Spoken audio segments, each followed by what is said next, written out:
Pourquoi le moteur émet-il le cliquetis au démarrage, qui disparaît ensuite? Ce bruit est dû au frottement de l'arbre à cames sur les soupapes.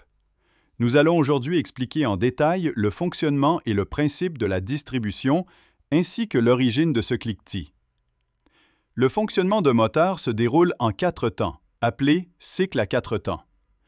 Lors de l'admission, l'air frais pénètre dans le cylindre. Les soupapes d'admission doivent donc être ouvertes. Pendant la compression et la détente, le cylindre est en espace relativement restreint. Les soupapes d'admission et d'échappement doivent donc être fermées. Lors de l'échappement, la soupape d'échappement s'ouvre pour expulser les gaz d'échappement. L'ouverture et la fermeture des soupapes d'admission et d'échappement doivent donc être contrôlées avec précision, en coordination avec le piston et le cylindre.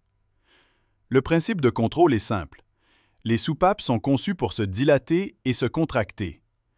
Pour ouvrir une soupape d'admission ou d'échappement, on la pousse vers le haut, ce qui provoque sa dilatation à l'intérieur du cylindre et permet à l'air d'entrer et de sortir normalement.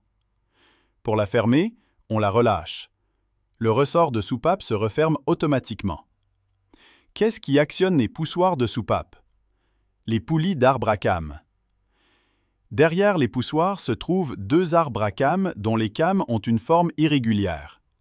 Lorsque les arbres à cames tournent, les lobes des cames entrent en contact avec les poussoirs et les abaissent. Comment les arbres à cames tournent-ils et interagissent-ils avec le vilebrequin et les pistons? Grâce à la courroie de distribution.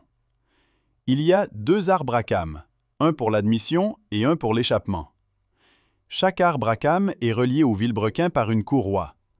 Ce système permet au vilebrequin d'effectuer 2 tours, soit un cycle complet de 4 temps. Un tour d'arbre à cames ouvre une soupape d'admission et une soupape d'échappement. Ces arbres à cames tournent à très grande vitesse.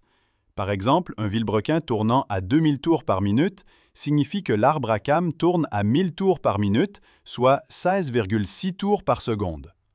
Ainsi, un arbre à cames actionne les poussoirs de soupape 16,6 fois par seconde.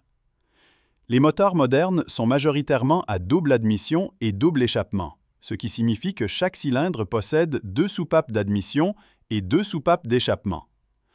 Un moteur à 4 cylindres dispose de 16 poussoirs de soupape, ce qui génère jusqu'à 266 ouvertures et fermetures de soupape par seconde.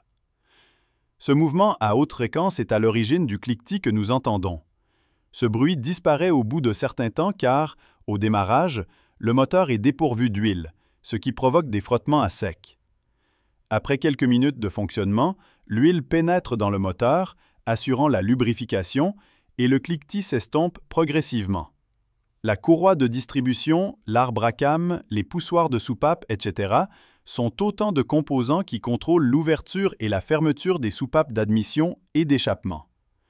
L'ensemble de ces éléments constitue le système de distribution qui assure un contrôle précis de la synchronisation de ces soupapes. De plus, un capteur de position d'arbre à cames surveille en temps réel l'alignement parfait de l'angle de l'arbre à cames avec le plan de joint du moteur. Voici à quoi ressemble le moteur lorsque les soupapes sont complètement ouvertes. Les 2 axes horizontaux sont les arbres à cames, les 2 axes supérieurs sont les cames et les 2 axes inférieurs sont les poussoirs de soupape. Voici la vue de l'intérieur du cylindre. Lorsque l'axe est levé, la soupape s'abaisse et l'air entre ou sort par cet espace. Lorsque l'axe est dans l'autre sens, la soupape est complètement fermée. Monsieur, vous devriez maintenant bien comprendre le fonctionnement de la distribution du moteur. La prochaine fois, nous parlerons de la cylindrée et de sa relation avec la puissance. Les 2 prochains mois seront consacrés au moteur. C'est tout pour aujourd'hui. Pour rester informé des dernières actualités et mises à jour technologiques, n'oubliez pas de vous abonner à notre chaîne Automobile et d'activer les notifications pour être averti de nos nouvelles vidéos. À bientôt pour une nouvelle vidéo. Prenez soin de vous.